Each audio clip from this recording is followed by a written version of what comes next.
Welcome to Liberty Connects, brought to you by Liberty Senior Living. If you're someone who cares about aging well, this is your place to discover what's next and enjoy the journey. Each Liberty Connects podcast is made up of five-minute segments. During this month's episode, we're exploring the possibility that one of the best guides to living well has been chirping outside your window all along. Why retirees suddenly are becoming some of the most popular heroes in modern fiction. Why, in a world of instant messages, a handwritten note may be the most meaningful thing to send. How after years of feeding everyone else, it may be time to put yourself back on the menu. And the ways in which technology cannot replace a hug, but it can bring grandparents remarkably close to the moments that matter most. I'm your host, Lisa Fielding, and let's get started. We should all be more like birds. We should all aspire to be a little more like birds. Think about it. They wake up singing, travel the world without a GPS, and manage to cross oceans, survive storms, raise families, and work together with impressive coordination. They also pause to rest on a branch and take in the view. On top of that, they manage to always look fabulous, with plumage that rivals any design studio. We could all take a few notes. Remarkably capable creatures, birds are resilient, with billions migrating thousands of miles through harsh conditions every year. They're highly observant, constantly tuned into sound, movement, and subtle changes in their environment. They build communities, protect their young, and adapt to environments ranging from dense forests to urban skylines, desert, and coastlines. They're intelligent problem solvers, and of course, they sing. Birds have plenty to teach us if we are willing to pay attention. And that is likely part of the reason birdwatching has become so popular. It's no longer a niche interest attracting only older adults. Millions of people of all ages are catching birding fever, making it one of the fastest growing outdoor hobbies in the country. Birdwatching, or birding, is the simple joy of noticing birds in the world around you, watching them, listening to them, and figuring out who is who. With roughly 11,000 species worldwide, there's always something new to see or hear. Birding can be whatever you want it to be. For some, it's a quiet moment at a kitchen window, a walk through a park, or a full mission with a backpack, binoculars, and a life list of species you've seen that slowly becomes a badge of honor. There's no wrong entry point, and there's no single approach, no required skill level, and no wrong way to begin. Furthermore, there's no ticket. No membership, no special gear required. All you need is curiosity and willingness to occasionally look away from your phone. That shift in attention brings its own benefit. Birding naturally reduces time spent on screens and constant digital input. It replaces noise with awareness and encourages presence in the physical world. Often, birds are heard before they're seen, which adds another layer of focus. Many birders find that listening becomes just as important as watching. There's also a sense of reward in its unpredictability. Birds do not perform on cue. They appear, disappear, and reappear without warning. Birding has been linked to improved mental wellness, including reduced stress, anxiety, and depressive symptoms. Time spent in natural settings and focused observation can support mood, improve concentration, and encourage a sense of calm. It also supports broader well-being through gentle movement, fresh air, and mindful attention to surroundings. Increasingly, birders are also contributing to citizen science by recording sightings and sharing data that helps researchers track migration patterns and population trends. For more on this topic, listen to Liberty Connects Episode 6. Another strength of birding is its ability to connect generations. Formerly a hobby relegated primarily to seniors, it's become a shared experience across age groups. Technology has certainly made it easier to begin birding, shortening the learning curve. Apps such as Bird ID from the Cornell Lab of Ornithology can identify birds by sound or image, turning mystery calls into quick answers in your pocket. Online platforms like eBird, Facebook groups, and communities through the American Birding Association allow birders to log sightings, compare notes, and share discoveries. It's become a blend of nature study, social connection, and friendly competition over who saw what first. Still, most experienced birders will say the most important tool is not an app or binoculars, it's patience. Stop, look, listen. Birds are everywhere. But they're easy to miss unless you pay attention, no matter where you are. In the end, birding is not about collecting sightings. It's about noticing what has been present all along, and maybe learning to move through the world a little more like birds do. Curious, alert, always ready for what comes next. And of course, singing. The new face of fiction may wear reading glasses. Once upon a time, older characters in books existed mainly to dispense unsolicited, cryptic advice, complain about the thermostat, or linger quietly at the edges of the story while younger characters had all the adventures. They were background scenery with bifocals. Now seniors are stealing the spotlight, and readers cannot seem to get enough of them. Today's best-selling books, especially mysteries, are increasingly filled with sharp-tongued retirees, amateur detectives with sensible shoes, widows reinventing themselves, grandfathers with secrets, and women in their 70s solving murders before breakfast. Apparently, aging is no longer the end of the story. It's the plot twist. And honestly, readers seem relieved. There's something deeply satisfying about a senior protagonist who has absolutely no patience left for nonsense. Younger fictional heroes spend entire chapters finding themselves. Older characters already found themselves decades ago, lost themselves twice, survived pistachio-colored polyester leisure suits, and now just want everyone to stop touching the thermostat. Part of the appeal is realism. Readers are tired of impossibly youthful protagonists sprinting across rooftops with no mention of knee pain, plantar fasciitis, or the quiet fear of having to get back up after sitting on the floor. Senior characters bring practical wisdom to fiction. A 75-year-old heroine is not pretending she enjoys camping. She knows where the nearest bathroom is at all times. She packs snacks. She has emergency tissues, hard candy, reading glasses, and a stash of Sweet and Low pocketed from restaurants she's visited. This is experience. This is preparation. This is leadership. This is authenticity. Older protagonists also get to say things younger characters cannot. We're not paying $9 for bottled water. No restaurant needs music this loud. And if I survived raising teenagers in the 80s, I can survive this. This is character development. Ironically, one of the things that makes senior protagonists so compelling is the very thing society often gets wrong about aging: invisibility. While we know older adults can be and often are fabulous-looking influencers, however, they can also be overlooked and underestimated, which turns out to be an excellent setup for great mystery fiction featuring self-appointed senior sleuths. Because underrepresentation is a superpower. Nobody suspects the quiet widow in the cardigan. Nobody notices the gentleman napping in the lobby chair. Meanwhile, they're quietly observing everything, remembering everyone's business and connecting the dots faster than the detective half their age. The booming popularity of mysteries featuring older detectives reflects a growing appetite for protagonists with experience, wit, and perspective. Readers love watching underestimated residents casually solve crimes between water aerobics and happy hour.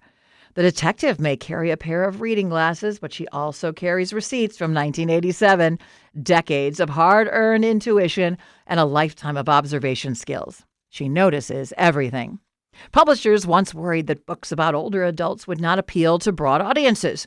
But as it turns out, readers crave characters with depth, resilience, humor, and complicated histories. Seniors come preloaded with all four. They have loved, lost, adapted, reinvented themselves, and learned that anti-aging cream is mostly moisturizer with ambition. Unlike many younger protagonists, older characters are often refreshingly comfortable in their own skin. They're less concerned with impressing people and more interested in actually living, and that creates richer stories. They fall in love unexpectedly, start businesses, travel solo, take classes, break rules, and start new careers. Sometimes all before lunch. Perhaps that is why these stories resonate so strongly. They reflect a larger cultural shift on how people see aging itself. Growing older no longer means fading quietly into the background. It means evolving, stretching, laughing, and occasionally becoming the most interesting person in the room. In the end, the popularity of senior protagonists may reveal something readers have known all along. Life does not become less meaningful with age. If anything, it comes more layered, more surprising, and often much funnier. Seniors are no longer side characters in fiction. They're finally getting top billing. And it's about time, too. The lost art of the handwritten note, when communication takes its time. There was a time when opening the mailbox felt a little like opening a treasure chest. Among the bills and advertisements might be a letter from a friend, a thank you note from a grandchild, or a card from someone simply thinking about you. Today, most of our communication arrives in the form of texts, emails, emojis, and quick social media comments. Convenient? Yes. Often entertaining. But many people are beginning to wonder if something meaningful has been left behind. In an age when many of us spend hours each day looking at screens, handwritten communication offers something increasingly rare, a chance to slow down. Writing with a pen and paper requires focus, patience, and intention. There are no notifications, pop-ups, or incoming messages competing for our attention. For younger people raised in a digital world and older adults alike, putting pen to paper can feel surprisingly refreshing. In fact, handwriting may be one of the few activities that encourages us to be fully present. Instead of scanning, scrolling, and multitasking, we focus on a single thought at a time. The slower pace invites reflection and creativity, while giving the eyes and mind a welcome rest for constant digital stimulation. In a world that often feels rushed and distracted, the simple act of writing by hand can feel restorative.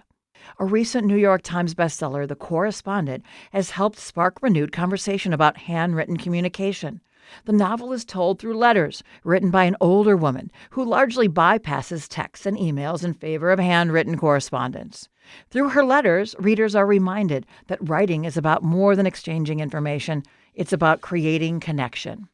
Cursive writing itself has a long and fascinating history. Dating back centuries, it developed out of practicality.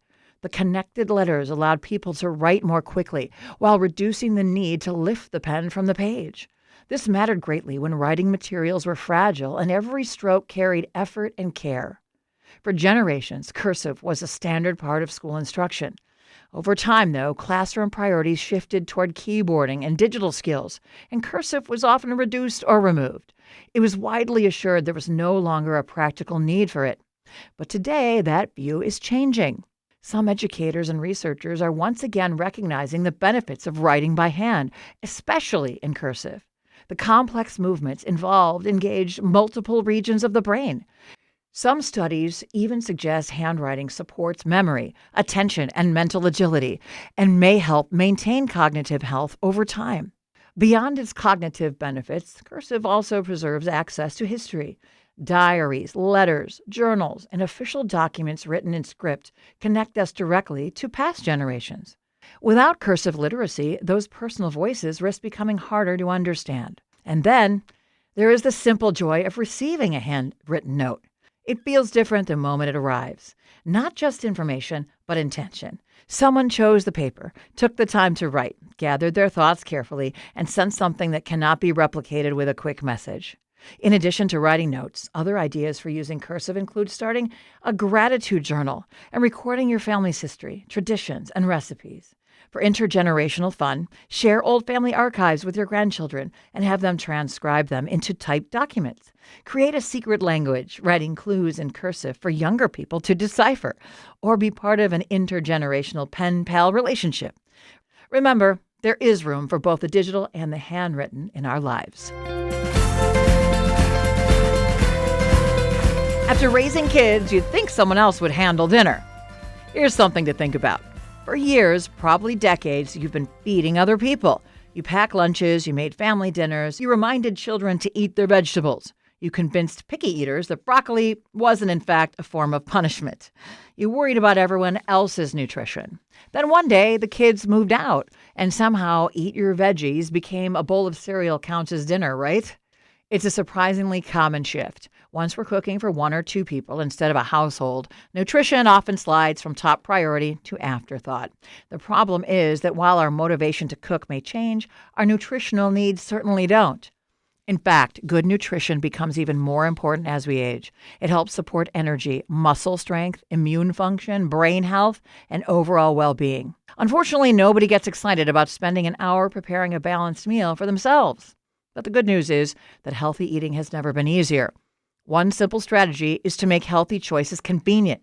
Keep your kitchen stocked with easy staples like frozen fruits and vegetables, canned beans, tuna, yogurt, nuts, cheese, and whole grains. These aren't glamorous, but neither is going through the fast food drive-thru every night because you don't want to make a decision about what else to eat. You can also make life easier with pre-cut vegetables, pre-cooked proteins like rotisserie chicken, and healthy grab-and-go options. And for those days when cooking feels like an extreme sport, keep backups on hand. Soup, smoothies, yogurt parfaits, and simple sandwiches can all be nutritious meals. Most importantly, let's not forget hydration. Your body is a little like a houseplant. Ignore water long enough and things become droopy and confused. So our public service announcement today is drink water, a lot of it. Now, if you're thinking, great, so I need to drink water, eat vegetables, and somehow come up with dinner every night, don't worry. The good news is that healthy eating no longer requires a weekly grocery marathon or a sink full of dishes. There are plenty of services designed specifically to help older adults enjoy nutritious meals with far less effort. Companies like Mom's Meals and Magic Kitchen deliver prepared meals tailored to specified dietary needs. Subscription services such as Home Chef, Blue Apron, HelloFresh, and Factor can all eliminate much of the shopping and prep work to create delicious and varied meals, often in quantities enough for leftovers. And if grocery shopping itself feels like a chore, you can order online, and services like Instacart can bring groceries right to your door. Now, here's a concept we can all get behind. A service called Chefs for Seniors, which sends a personal chef to your home to prepare customized meals and clean up afterward. That's right, someone cooks, someone cleans, and you get the credit for having excellent taste. Chef for Seniors has locations across the country. But nutrition isn't just about what's on the plate. For many older adults, mealtime can also be the loneliest part of the day. Eating alone regularly can take the enjoyment out of food and make it easier just to skip meals altogether. That's one reason dining is such an important part of life at Liberty Senior Living communities. Residents aren't just getting nutritious and delicious meals, they're sharing tables, conversations, laughter, and friendships. For those aging in place, there are still plenty of opportunities to make meals social. Local senior centers often host group lunches. Community organizations sponsor dining programs. There are even dining-themed meetup and Facebook groups with names like Romeo, short for retired old men eating out, that gather regularly for meals and conversation. Because at the end of the day, good nutrition isn't just about eating well. It's about caring for yourself with the same dedication you spent years giving to everyone else. And honestly, after all those decades of making sure everyone else cleaned their plates, you've earned it. Grandkids on the big screen and in your heart. There was a time not all that long ago when grandparents had to rely on what can only be described as emotional archaeology to keep up with their grandchildren. You would get a letter, maybe a photo that arrived so late the child in it was already in a different developmental stage. And if you were lucky, a phone call where someone shouted, "Say hi to Grandma," in the background while a toddler attempted to eat a crayon. Milestones were less watch it live and more hear about it later, in vague, highly edited forms. First steps became secondhand legends. Birthday parties were experienced through descriptions that somehow always included too much cake and not enough detail. And somehow, in a way that today is unimaginable, grandparents survived this. Then along came video calling apps and platforms, the modern miracle that lets grandparents witness everything in real time, from first steps to full-scale living room chaos, without waiting for the mail carrier like it's 1957. It's enough to make you wonder how we ever managed the hard way at all, relying on brief phone calls, delayed photos, and imagination to fill in the gaps, and how grandparents ever handled hanging up the phone after hearing about the first grandbaby grin without getting to see it for themselves. FaceTime, WhatsApp, Google Duo, Skype, Microsoft Teams, and more are free video calling apps that let you see and talk with family and friends in real time using your mobile phone, computer, or tablet. They are remarkably easy to use. Just tap a few buttons, and within seconds you can be chatting face-to-face. No technical expertise required. If you think video calling is just a way to chat, you're missing the fun. They are less like a phone call and more like a visit that happens to take place through a screen. Sure, you can catch up and exchange family news, but you can also sing songs together, play games like Simon Says, I Spy, or charades, listen to children practicing for the piano recital, read stories together, even host an impromptu talent show. You can applaud enthusiastically for performances that may consist entirely of hopping on one foot. You can even have meals together. It may not be exactly the same as sitting across the table from one another, but it is surprisingly close. Some video calling apps have additional features that take things a step further by allowing families to watch movies and shows together. One unexpected source of entertainment is simply experimenting with on-screen effects and hand gestures. It turns out that grandparents and grandchildren are equally capable of being amused and slightly competitive by floating hearts and digital fireworks formed by putting your hands together in different configurations for the camera. Here's a practical tip. Invest in a simple stand for your phone or tablet. Keeping the device steady makes the experience more comfortable, and it leaves your hands free for waving, reading, eating, or even applauding that one-foot hopping talent show. And yes, video calls technically count as screen time, something we're told to limit. But this is the rare kind of screen time that deserves a free pass. It combats loneliness, strengthens family bonds, and allows grandparents and grandchildren to remain part of each other's daily lives, even when miles separate them. But not all screen time is created equal. Some of it delivers advertisements and cat videos. Some of it delivers a grandchild's laugh. And that difference is pretty easy to see. I hope today's stories and insights have inspired you to enjoy life even more. Be sure to tune in on the 5th of each month for more Liberty Connect stories and ideas. Please subscribe to our podcast and share it with family and friends. To learn more about us, visit libertyseniorliving.com. I'm Lisa Fielding. Thanks for joining me.